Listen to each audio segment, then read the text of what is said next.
Okay. All right. Shalom. First and foremost, I want to give all praises, honor, and glory to Yahweh, Bahasham, Yahweh Shai, Bahasham, Racha Kodash. Double honors to the elders and the apostles of Great Millstone, and peace and blessings to the elect. And yeah, this is gonna be a low and straight to the point, but an exhortation, okay? And I know this has been kind of a while since I did these like this live stream, but I've mainly been going through the breakdowns. But anyway, you strike while the iron is hot. So the inspiration for this lesson, as you can see, I titled it "The Moment You Realize This, You Win," and that this, which I'm about to explain, is it's not like some deep secret, okay, but it is something that is very important and crucial to our salvation. In fact, it's crucial to life in general. All right, but as an Israelite, and especially as those of us who, by the mercy of Yahweh Ba'asham Yahweh Shai, have had our eyes open, the moment of realization in which I'm talking about is understanding the importance, okay, of that connection between you and Yahweh Ba'asham Yahweh Shai, and understanding how the Heavenly Father works, and more specifically, how the Lord, why Yahweh Shai, when I say the Lord, I mean Yahweh, why Yahweh Shai work or interact with you, okay? And when you realize that in terms of how can you as an individual serve the Lord, okay, the best way you can, that's when you win. Because when you realize what it is that you have to do to please the Lord, what it is that he wants to see from you, and you're able to actually tap into that, and you're able to do it, and you're able to communicate, pray to the Lord, you'll realize that very seldom do you end up being stressed out in life, because the solution is right there. And in fact, these precepts, which that's why I compiled a few of them here, you start to understand them in a different light, right? They don't seem just like words of another individual, right? Like the Psalms of David, for example. When you read these things, and you realize this thing that I just mentioned, you start to actually feel what it is that King David was singing about, and understand why it is he said these kinds of things. It wasn't just because he wanted to sing sweet words unto the Lord, but he actually felt this way, and he expressed it through these psalms. Okay, and so yes, the things we're about to go through are even more hellish than the things we're going through now, of course. And there are things that you go through now, ups and downs, but knowing that it's the Heavenly Father that controls it all, and knowing and understanding that the way out is for you to seek Him, Bahasham Yahweh Shai, who is our advocate in the heavens, is your first step towards that. And when you're able to enter the cycle of seeking to do that which pleases the Lord, then in return, the Lord is glad to bless you with whatever you're praying for or asking for. But if you can enter the cycle where you pray for the Lord to give you a spirit where you can serve Him the way He wants to be served, and in return He answers your prayers, you're now in the cycle where you do what pleases the Lord, and He answers your prayers, and your prayers push you to do more of what pleases Him. And now you're in the cycle where anytime you pray for something, the Lord is boom, immediately, He got you. Because we've fallen away from the Lord for so long. We're coming back to the Lord now. You have to mend, right? That although Yahweh Shai was um that that that middle point, that bridge between us and the Father, you got to sort of mend that, right? Think of it like you having a falling out with somebody, and you guys are now coming back to like being cool again. You have to mend that point right there, and so you can gradually go back to the way you were before. And as the scriptures say, I believe this is in the book of Baruch, right? For as it was in your mind to go astray, therefore, coming back to the Lord, seek Him 10 times more. Now, this is the book of Psalms, chapter 16, verse 1. And it reads, "Preserve me, O power, for in thee do I put my trust." And you start to understand that as time goes on, people are just that, people. Okay, men are men, women are women, children are children. Okay, and being that we are men and we are in this flesh, we all have faults. We all come short. It doesn't matter what you can literally look at somebody and think this person is probably like the greatest example right here. But guess what? We're still men at the end of the day. And sometimes it isn't until you see somebody that you look up to at a certain position in a state of, you see the manly side, the human aspect come out of them, that you get that actual realization that, wow, this person is just another man like me. Of course, when I say that, I mean, you do it in you still honor each other in the appropriate sense and show due respect, but understanding that we are all, just as you are fighting for your salvation, you may not have the same level of experience, and you may not have the same level of understanding, but you still have that same drive to fight for your salvation, right? And you still fear the Heavenly Father and the Son.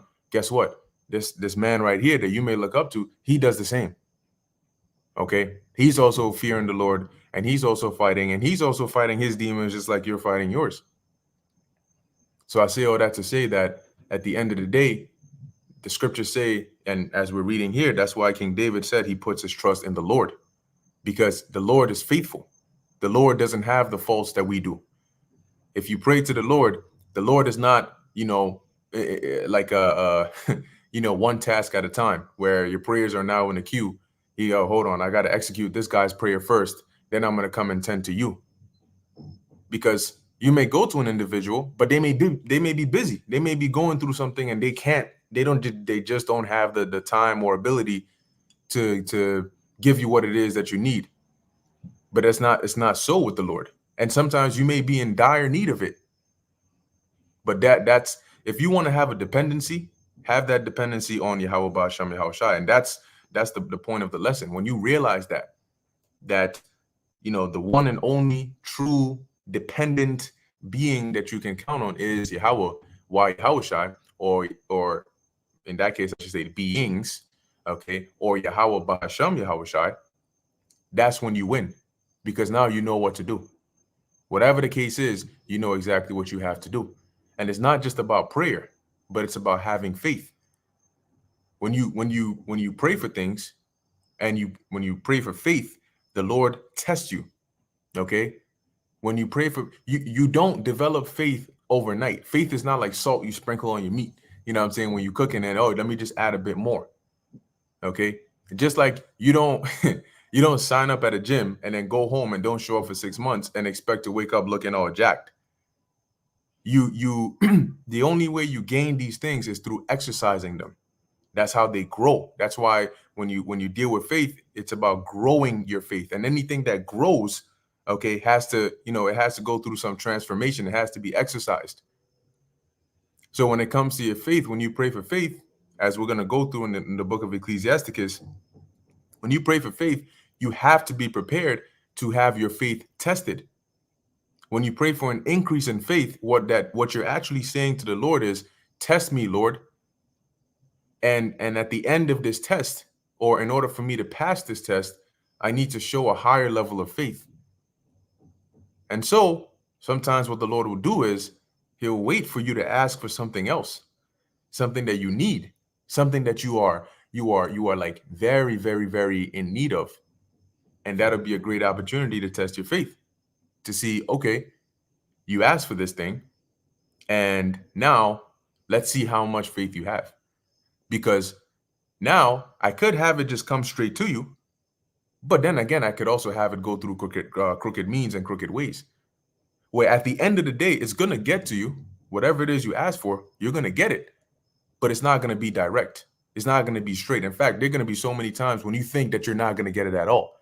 There's going to be so many times when you think, Lord, this is the deadline. If we pass this point, there's no way. The Lord will have those moments happen because he's testing your faith. Remember, he's giving you two things you asked for. You ask for an increase in faith, and you ask for whatever else it is you ask for. And now he's put those together to see, okay, well, let's see. So you have to keep that in mind because when you understand the battle, right, as they say, knowing is half the battle, then you know how to actually fight the battle. When you understand that your faith is being tested, like in the very moment when you can come to that self-realization in the very moment that right now what I'm experiencing is my faith being tested, or right now what I'm experiencing is my patience being tested. When you come to that realization, then you can focus on, so what do I actually need to do at this very moment, at this very point in time, to pass this test? If my faith is being tested, what exactly does that mean? Is the Lord testing me to see, am I going to lose my mind because I'm not seeing this thing yet at this time that I expected to see it and I really need it? Or am I just going to know, okay, the reason I'm not seeing this is because I'm being tested right now. And so what if there's a deadline? So what if it looks like it'll never come through? Whatever trouble I may face, the Lord can deliver me anyway. So I'll just wait because I know the Lord already heard me. So I'll just wait. Verse 2 says here, O my soul, thou hast said unto the Lord Yahweh, thou art my Lord. My goodness extendeth not to thee. Now, I want to also get this one here. I think there's, I want to get this one first. Now, jumping here, this is the book of Psalms, chapter 25, verse 20. And these Psalms these Psalms are, like I mentioned, very, very important. Like it's because remember, right, a good portion of these Psalms are coming from King David, and he was known as a man after the Most High's heart. So a lot of his thoughts and experiences are expressed through these Psalms. So when you read these, you sort of get an insight into how was he thinking when he was catching hell, when he was abased, when he was abounded, when he was, lost, when he was, unsure of certain things. What was going on through his mind? What did he do? What made him a man after the Most High's heart? And when you read these Psalms, you get an insight to see, so this was the attitude or the mindset that King David had when he was going through X, Y, and Z. Or this is why his reasoning for why he didn't do this, that, or the third. So these Psalms are also very important. So this is Psalms 25, verse 20. Oh, keep my soul and deliver me. Let me not be ashamed, for I put my trust in thee. And that right there, man, that right there, when you put your faith in the Lord, okay, and you put the Lord out there, and you've basically, almost like you've signed him up, right? Like you've put him out there, as King David said here, let me not be ashamed, because not a lot of people today know Yahweh Bahasham Yahweh Shai. Even those that know about the Lord don't actually know the God that we serve. And that's why he talks about a small remnant, because you may have a large amount of people that know they're Israelites even today. You may have a bulk of people that go out there and wear garments and claim to be teachers and even teach, and some that listen, and they may know about the God of Israel. They may read about him in the scriptures, but there's a difference between knowing about the God of Israel and knowing the God of Israel. And a lot of people don't know Yahweh Ba'asham Yahweh Shai because he has not made himself known to them.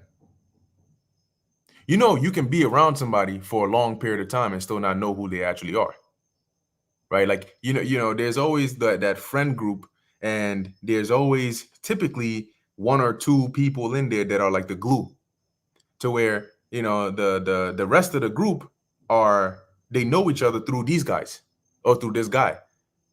So really they come around because of this guy. And then, everybody else is there, so they're cool. But if this guy was to leave the room, it'd be kind of awkward. Like, they just be there like, all right, so I mean, what's up, And that's actually possible here, to where you have people that they're around others that know the Lord, but they themselves don't really know the Lord. they find it hard to actually pray to the Lord. They find it hard to have that one-on-one relationship with Yahweh Ba'asham Yahweh Shai. That's a big problem. That is a very big problem. If you're, it's like driving a car without the engine. If you're in this, quote unquote, in the truth, but you're missing the actual truth itself, the source of the truth, then you're not really in it. And that's like I said, that's a very, very, that's a very detrimental position to be in right there. Okay. But as it says here, right, let me not be ashamed, for I put my trust in thee. So when you put your trust in the Lord, because there's not a lot of people in the world today that know and serve our God.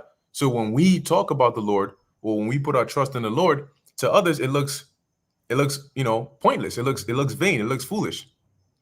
You actually think that, by saying this or doing this, that's actually going to happen. But the Lord always comes through to where you're not ashamed. Like, look at Elijah, for example. When he called down fire, to burn, the Lord brought that fire down to burn the sacrifice, and the altar and the stones and the water, and he did all that. And I remember this, Apostle Gabar, this was like years ago. He did a lesson and he said this, and he said, whenever you pray as well, you always have to bring into remembrance the words of the Lord, right? Like, remind the Lord that, hey, Lord, you said whatever it is we need, we should come to you. Yahweh Shai, you said that anything that we need, anything we ask the Father in your name, believing that we're going to receive it. So I'm doing exactly what you said. And I know that you were in line. I know that you're faithful. So, I need you to help me, like I need you to advocate for me, because you said to do this and I'm doing it now. So please don't let me down. Like, you remind the Lord of these things as you pray, as you ask for whatever it is, or you beseech the Lord, or whatever the case is. Bring it to his remembrance.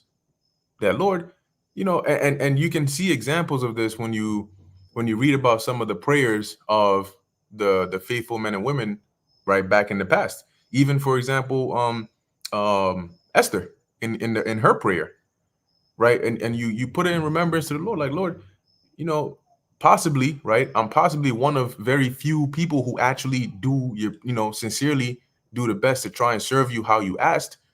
Majority of these other people, they're not doing that. But I'm possibly, hopefully, right, one of the very few that actually does it. So, I'm in need right now, or whatever the case is, I'm going through this or whatever it is. Please, just, I know that you're the one behind it, but if it's a test that I got to pass, just give me the strength to pass it. Because at the end of the day, it's all the will of the Lord. But knowing that no matter what situation you find yourself in, no matter how bad or dire it looks, listen, King David wouldn't say something like, though I walk through the valley of the shadow of death, I shall fear no evil, right? As we're going to get, for no reason. Because time and time and time again, he was put in tough situations. He prayed to the Lord delivered him. And it built that solid faith, that solid foundation to know that, with confidence, it doesn't matter. Even if I am in the valley of the shadow of death, I'm not worried, because I know the Lord is with me, just as he was all these X amount of times. So Psalms 25 and 21, let integrity and uprightness preserve me, for I wait on thee.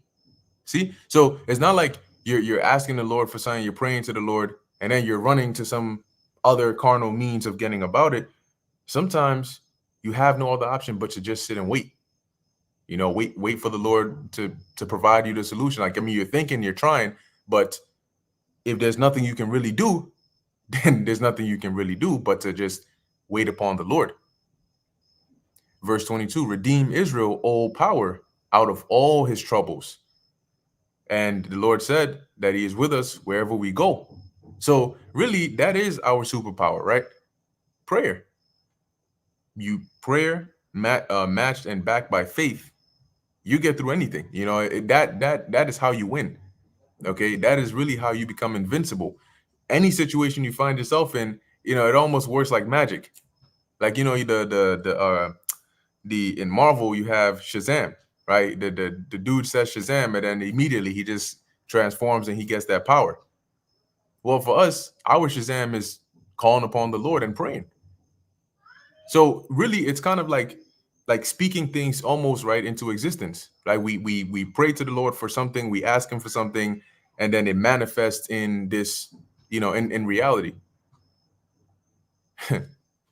And like I said, each time, your faith grows more and more because you remember, you're like, yeah, last time I prayed, I asked the Lord, He came through. No, this time I prayed, the Lord came through. So it's a norm. It becomes, you want to build that habit. It's a good habit to have. Whatever situation I'm in, oh, I can pray. Oh, I can pray. You know, on the left hand side, you would have a wicked individual. Every 2 seconds, his go to, right, all reliable is his freaking gun in his, I don't know, belt or whatever. Anything happens, that I'm reaching for my joint. I'm good. I know I'm good. You see how faithful they are to their weapons. You got to be that faithful to the Lord. Quick draw. Everything I have, I'm going straight to. This is Psalms chapter 23, verse 3. It says, He restoreth my soul. He leadeth me in the paths of righteousness for His name's sake. Because it is tied to the Lord's name. When we talk about His name, is by his reputation. And it is tied to the Lord's name that what we're going to read in Sirach 2, right? That those that called upon Him, He never forsook. Those that sincerely trusted in Him, He always came through and delivered them, right? So as it says, He leadeth me in the paths of righteousness for His name's sake, because it would be a tarnish or taint the Lord's reputation to where if it's known that He delivers those that trust in Him, but then you trust in Him and He doesn't deliver you, right? If you're sincerely seeking Him. Verse 4, yea, though I walk through the valley of the shadow of death, I will fear no evil. Why? For Thou art with me, Thy rod and Thy staff, they comfort me. Thou preparest a table before me in the presence of mine enemies. And when you go into that, like preparing a table, it's like like preparing a feast, right? Like setting the table, making the whatnot, right? The food and all that good stuff. Okay. But in the presence of mine enemies, meaning that you're completely safe. Thou anointest my head with oil, my cup runneth over. Surely goodness and mercy shall follow me all the days of my life. So once again, think about it. Why would King David say something like this? What did he have to have experienced to sing a psalm like that? And I will dwell in the house of the Lord forever. And that's why, the elect, I just put it like that, are faithful to the Lord, because yes, He has given them that spirit to be, but what did I even titled this? Right. They had this moment of realization. They know and understand how to win the game. And so the elect are playing to win. Okay. The elect are not playing to come in second place, or they're playing this guessing game. No. They know exactly what they got to do. And that's exactly what they're doing. So they're playing to win. And that's the mindset you got to have. Figure out what you need to do and do it. That's it. That's literally figure out what you need to do and do it. And as a matter of fact, do it well. Play to win, right? Like the Apostle Paul said, run that you may win the race. You're not just running just for fun. We're running because we're trying to win this race. So we're not playing games out here. No amount of money, no amount of influence, none of that is going to change that. And that's because we actually understand what we're in this for. Now, I want to go straight to the point here. So Sirach chapter 2, just want to come down and it's hard. It's really difficult to try and skip even some of these verses because they're so, let's just go through it. So this is Sirach 2:1. My son, if thou come to serve the Lord, prepare thy soul for temptation. There you go. So know what you're getting into, right? If you come in to serve the Lord, know that you will be tempted. You will be tested. It's not just like you just come up in here and then you're all good. Oh, and as a matter of fact, right?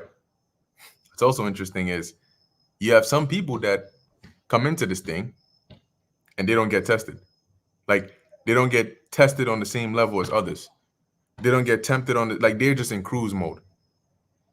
If you're just in cruise mode, there's a high chance that the Lord is not even looking at you. Like, picture it this way. When if you find gold, right? They put gold in the furnace to purify it, right? Okay, to purge out the impurities. Nobody gets a rock and puts a rock in fire. I'm talking about just a regular ass stone that you find in the ground. Nobody takes that to put it in a fire to purify it. But if it's gold, they put it in the fire to purify it, right? So if the Lord finds you or looks at you as gold, as purity, as useful, valuable, he will put you in that fire because he's trying to make you better for his use. But if you're an individual that the Lord doesn't even have a use for you, you're like that stone that you're not even going to, who's going to bother to put you in the fire? For what? I know that whether you're in the dirt or in the fire, there's nothing of value that I really need from you. You're not gold. So, you may, oh, I'm not in the fire. I'm good. Y'all the ones in the fire. But at the last end, right, as we're going to read in verse 3, that thou mayest be increased at the last end. At the last end, who's going to increase? Those that were put through the fire. And the reason they were put through the fire is because the Lord saw value in them, and he wanted to cleanse them and purify them to draw out that 100% value. So verse 2, set thy heart aright and constantly endure and make not haste in time of trouble. And that's the thing, right? In hard times, you want a quick and easy solution. You want to get out of that situation quick. But sometimes when you make haste, you can actually dig it. It's like being in quicksand. And then you start struggling and I got to get out. And then boom, you're done. That shit just took your ass. Right? So when you're in trouble, don't make haste. You may step in one thing over here and then you start bugging out. You step in another thing and now it's worse than the first.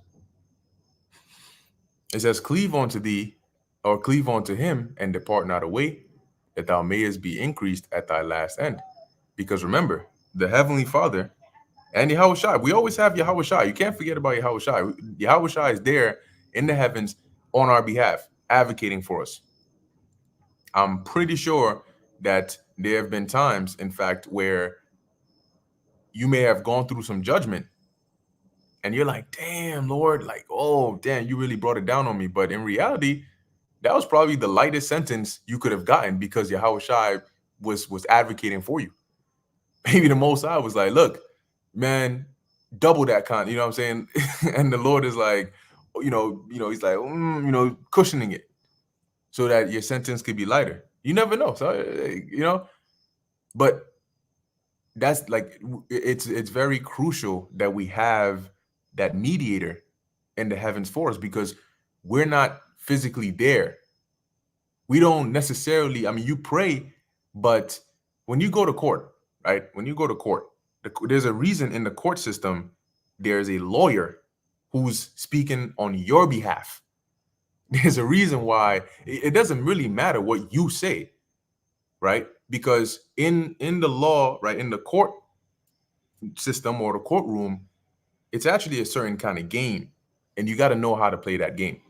There's certain terms, there's certain words, there's certain tactics that are used, and you going in there, you don't know those things, right? So when you go in there and you thinking, I'm gonna just tell the judge my truth, it doesn't work that way. It doesn't matter if you're saying 100% truth, it doesn't work that way. You need the lawyer who's gonna take that and put it in the right way that it may be accepted. So we are not able to do that in the heavens right now. That's why we have a lawyer in the heavens that is doing that for us, right? You say ABC and he can turn that into something that sounds much better.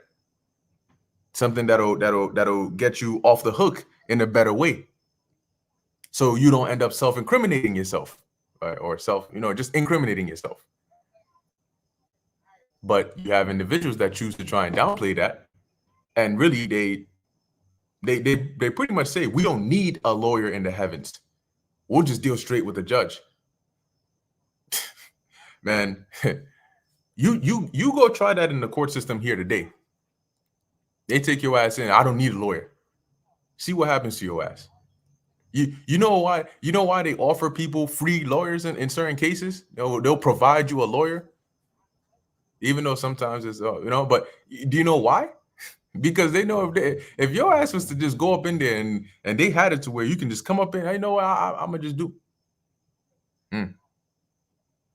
There's a reason why there's something called law school, and it takes so long. Anyway, verse 4: whatsoever is brought upon thee, take cheerfully, and be patient when thou art changed to a low estate. And that's a difficult thing, but when you realize what's happening, you have a better chance of making it through. When you're not just throwing random things shot in the dark and hoping it sticks, but you can actually see and you're aiming, then you have a better chance of hitting your target. And a spiritual man or woman is able to analyze in that hard time. You're able to analyze, okay, this is what's happening. These are my options. This is my best bet. Let's do it. Verse 5: for gold is tried in the fire, and acceptable men in the furnace of adversity. Believe in him, and he will help thee. Order thy way aright, and trust in him. You see that? Believe in him, and he will help you. You find yourself in trouble, you ask the Lord, you believe in him, he will help you. He will help you. He can, and he will. Ye that fear the Lord, wait for his mercy, and go not aside, lest ye fall. Ye that fear the Lord, believe him, and your reward shall not fail. Why did these men write these words? There had to be something there has to be some truth to it, because they're also very similar to the same kind of sentiment King David was echoing in his Psalms and in other writings as well. All these men of the Lord that trusted in the Lord, they all speak the same thing. They all give the same report about the Lord. They all give the same advice when it comes to serving the Lord. So clearly, if you do a cross reference, you find out that, okay, there's something going on here. Let me try that. Then you come to the same conclusion. Ye that fear the Lord, hope for good and for everlasting joy and mercy. Look at the generations of old and see, did ever any trust in the Lord and was confounded? Or did any abide in his fear and was forsaken? Or whom did he ever despise that called upon him? Because he wants you to call upon him. Whatever situation you're in, he's the one orchestrating it. It's not random. And sometimes it's scary how bad the situation is to think, right? Like, damn, the Heavenly Father that I serve is the one doing this to me. Like, this shit is frustrating. Like, you just want to yell, like, but you remember, no, you ain't yell. Who the hell you think you yelling at, right? You're frustrated. You're because sometimes it's not like you're going through something, and it's not just about like pain or sorrow, but it's like a frustration. When you're in this thing and you don't see a way out, and you can't. There's nobody you can blame. There's nobody, and you're just there. And you're just there, and you're just there. When you watch some of these movies, right? And then somebody has plans, but then the plans go horribly wrong, and then they just get so mad, they just start screaming, they start throwing shit off the desk, they start breaking things, because they've come to a point where they feel stuck. There's nowhere, no ideas, nothing is coming to mind, and yet time is running out. So they just get frustrated. And sometimes you find yourself in situations like that, where you're in a situation that just vexes your spirit so much. And you look around, and it's almost like you're in this room, this box. You look up, it's sealed. Down, it's sealed. Right, left, behind, it's all sealed.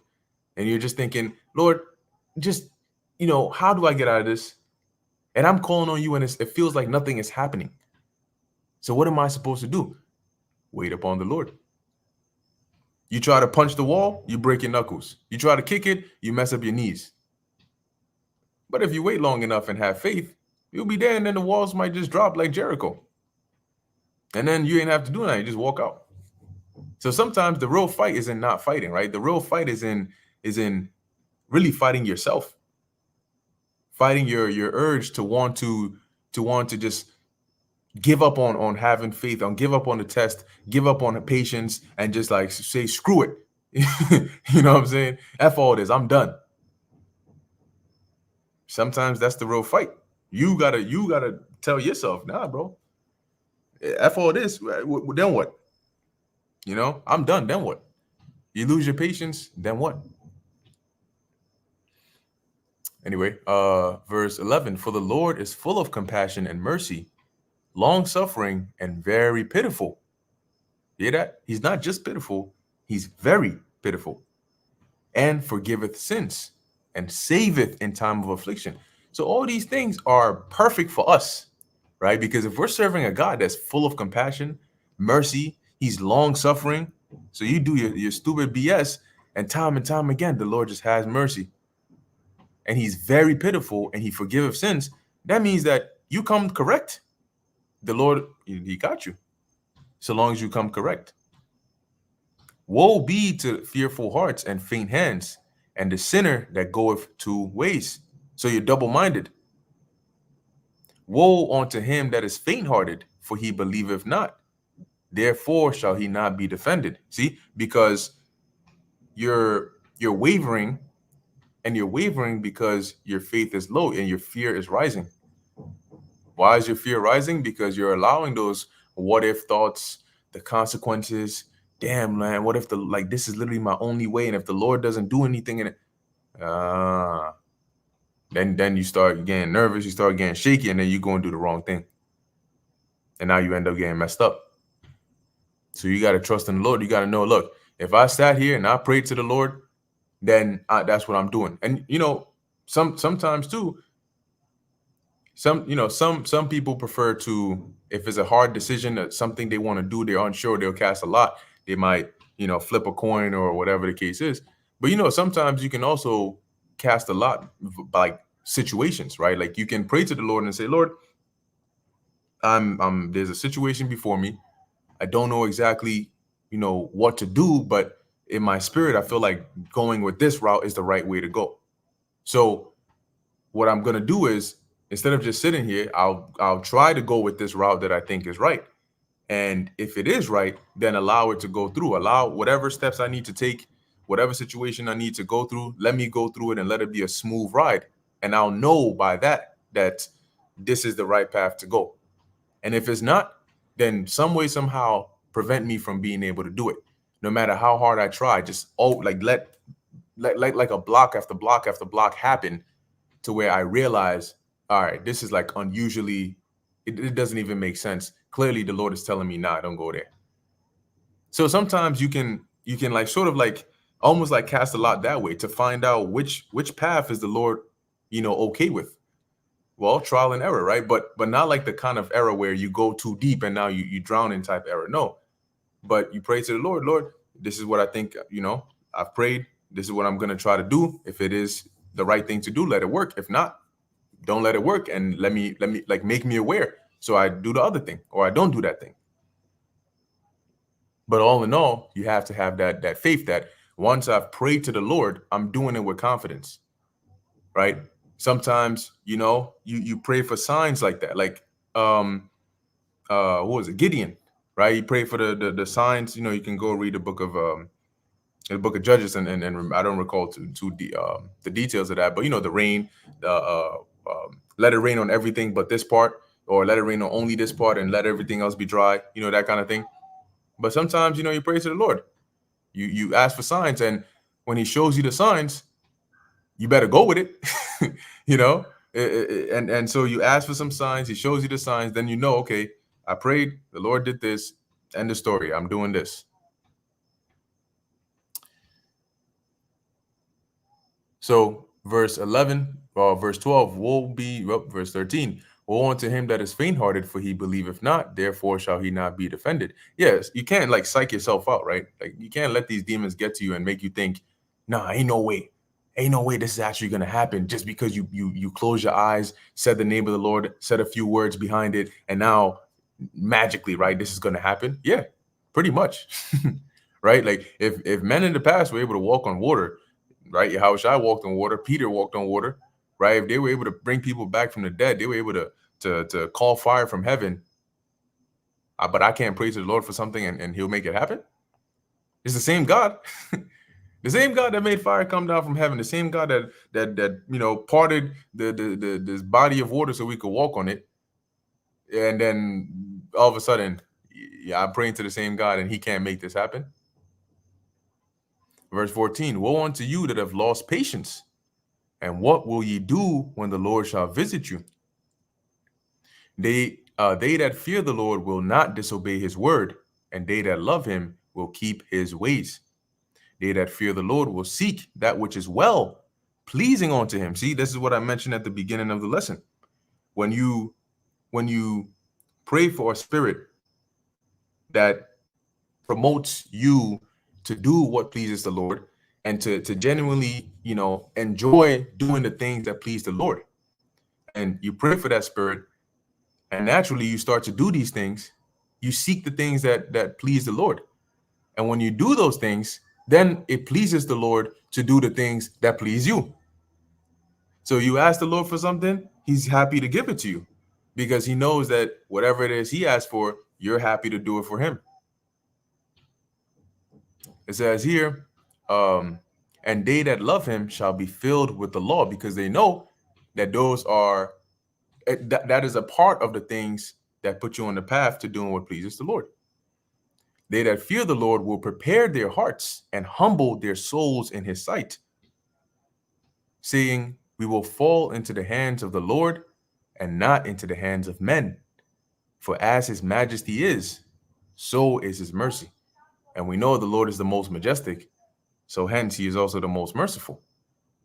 And so, at the end of the day, the point is, always keep your trust in the Lord, and remember and realize that we have the ability to pray, to ask for things, and the Lord manifested in our time, in real time.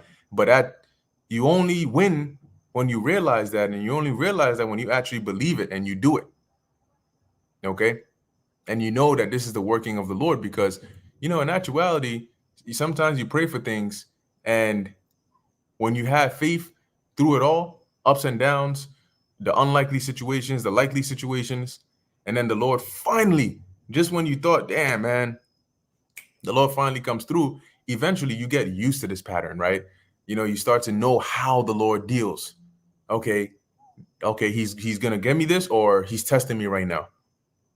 But when the Lord finally comes through for you, in most cases, after your faith has been tested, it's not even the thing that it is that you ask for that should most excite you, but rather the fact that you prayed to the Lord for something, and he listened, and he answered it, and he granted it for you.